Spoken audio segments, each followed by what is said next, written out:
all of the Hanafis who were there in the Kaaba, in Mecca, in the Masjid al-Haram, they would line up behind him, pray. When they were finished, then the Shafi'i Imam would stand under the Maqam Shafi'i. Iqama was given, Salah led, all the Shafi'is who were present would pray behind him. And then after the Hanbali and after the Maliki. So we had 4 different Salahs going on around the Kaaba for each Salah. As if the madhabs had become different religions. And that remained for hundreds of years. It remained all the way up until 1925. We're talking about from the 14th century to 1925 to the 20th century. We're talking about almost 600 years. It remained like that. Until the Saud family, the Wahhabis, came in, took Mecca, and broke down all those structures, saying this is not from Islam. We will have one Imam, whether he's a Hanafi, Shafi, or Hanbali, one Imam, everybody must follow one Imam. Finish.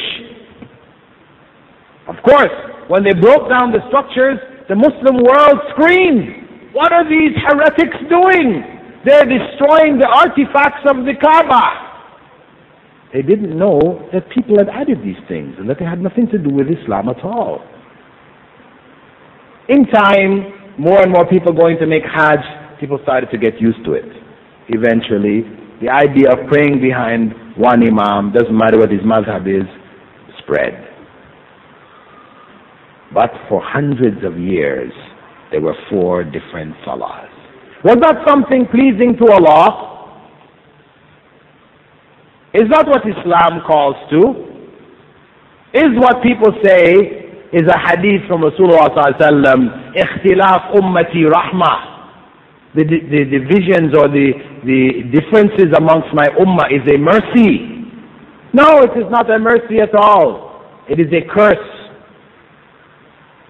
Allah subhanahu wa ta'ala tells us in Surah Rum, verse 31 and 32, وَلَا تَكُونُوا مِنَ الْمُشْرِكِينَ من الذين فرقوا دينهم وكانوا شيعا كل حزب بما لديهم فرحون. Do not be like the pagans. Do not be pagans. Those who split up their religion and become sects, each sect rejoicing with what it has. Instead, Allah tells us, وَاعْتَصِمُوا بِحَبْلِ اللَّهِ جَمِيعًا وَلَا تَفَرَّقُوا. Hold on firmly to the rope of Allah as one, together, all of you, and do not split up. That is the instruction. This is what Prophet Muhammad sallallahu alaihi wasallam left. That was his legacy. His legacy was the madhab of Rasulullah sallallahu alaihi wasallam. Not that we won't be without differences. Yes, we can have differences, difference of opinions, because the scholars of the madhabs, they were of different levels. They had different reasoning powers. Different hadiths came to them. Some hadiths didn't come to others. Sometimes the hadith came to them which was weak, so they made rulings against it.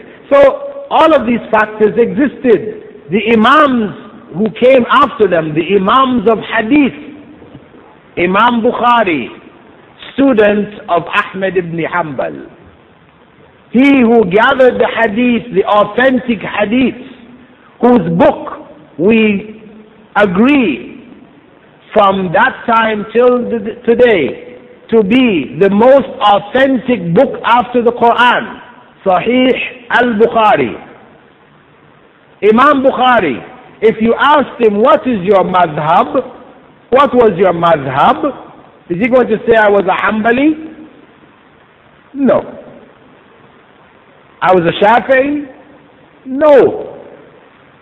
He was from Ahlul Hadith, the followers of the madhab of Rasulullah sallallahu alayhi wasallam. And the same with Imam Muslim. Those who say Imam Muslim was a Shafi'i are liars. He was following the madhab of Rasulullah, the madhab of Ahlul Hadith. And the narrations of Hadith according to the understanding of the Sahaba. That was their way. And the generations that came after them continued to follow it until they began to deviate, as I spoke about. But even in that period of deviation, there were scholars who still called people back to that madhab of Rasulullah sallallahu alaihi wasallam. Among them was from the Indian subcontinent, Shah Waliullah Dahlawi. If you read his writings on the madhab, his call was back to the one madhab, the madhab of Rasulullah sallallahu alaihi wasallam. Ash-Shawkani in Yemen, who was raised in the Shiite Zaydi tradition, studied hadith till he went beyond it, and then called to the one madhab, the madhab of Rasulullah sallallahu alaihi wasallam. Ibn Taymiyyah, Ibn al-Qayyim, and scholars in different parts of the Ummah carrying on that tradition until today. So, what is before us, my brothers and sisters?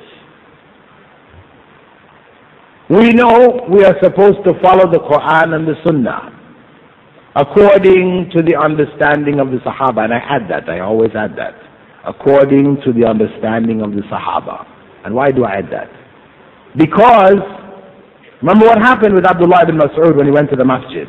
People were following, they were following Quran and Sunnah, but according to their own understanding.